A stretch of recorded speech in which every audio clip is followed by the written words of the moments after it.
अस्सलाम वालेकुम नाज़रीन, मेरान टीवी न्यूज़ में बालिकार आवाया सारा सुमरा इन बुलेटिन में मूसा सारिंदी फराज शाह सबका पेरी का नजर हेडलाइन ते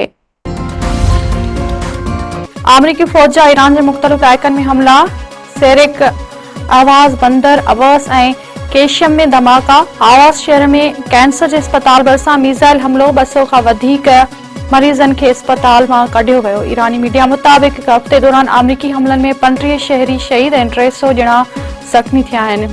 अमरीकी सेंटकॉम जो चवणु आहे त ईरान जे कमांडर मर्कज़नि हवाई ऐं दिफ़ाई हंधनि खे निशानो बणायो वियो। मीज़ाइल ड्रोन सलाहियतुनि ऐं समुंड जी निगरानी वारनि मर्कज़नि ते बि हमला कया विया।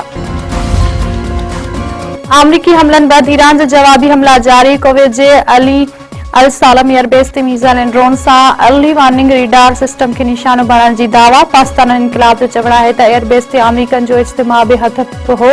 सरकारी मीडिया दावा कई आहे त ईरानी फौज औरदन जे अर्ज़क बेस ते मौसलायती निज़ाम ऐं तेल जे ज़ख़ीरनि खे बि निशानो बणायो।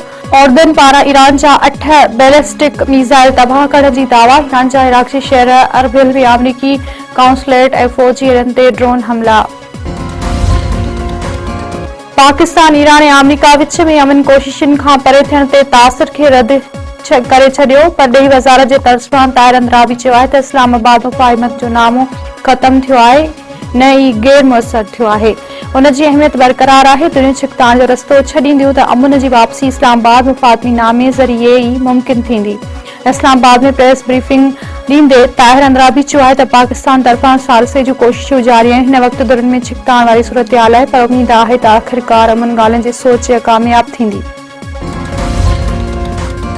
सिंध सरकार मौलाना फज़ल रहमान जी फौज ऐं शहीदनि बाबति बयान जी मज़म्मत। मौलाना खां बयान वापसि वठण जो मुतालबो। सीनियर सूबा वज़ीर शजील इनामी मंचो आहे त मौलाना फज़ल रहमान जे बयान सां हर शहरी जी दिलि आज़ारी थी आहे। शहीद पाकिस्तान जो आसासो ऐं असांजो फ़ख़्रु आहे। मौलाना पंहिंजे बयान खे अना जो मसइलो न बणाए ऐं बयान वापसि वठे। बयान वापसि वठण सां मौलाना फज़ल रहमान जी इज़त घटि न थींदी। कराची में प्रेस कॉन्फ्रेंस कंदे शजील इनामी मंचो आहे त सिंध में हिन भेरे कणिक जी रिकॉर्ड पैदावार थी आहे। मुनाफ़िक़ खोरन कणिक जी ज़ख़ीरा अंदोज़ी कई। सिंध सरकार कार्रवाइयूं करे हिन वक़्त ताईं 17 लख टन कणिक हथ कई आहे। अटे जे अघ में इज़ाफ़े जी कंहिं बि इजाज़त न ॾींदासीं। वॾे वज़ीर सईद मुराद अली शाह पारां कणिक ज़ख़ीरो कंदड़नि ऐं अटो महांगो कंदड़नि ख़िलाफ़ क्रेकडाउन तेज़ करण जी हिदायत। वॾे वज़ीर जी सदारत हेठि खुराक खाते जो इजलास। कणिक जी ज़ख़ीरनि दस्तियाबी मुस्तक़बिल जी सूरतुनि जो जाइज़ो वरितो।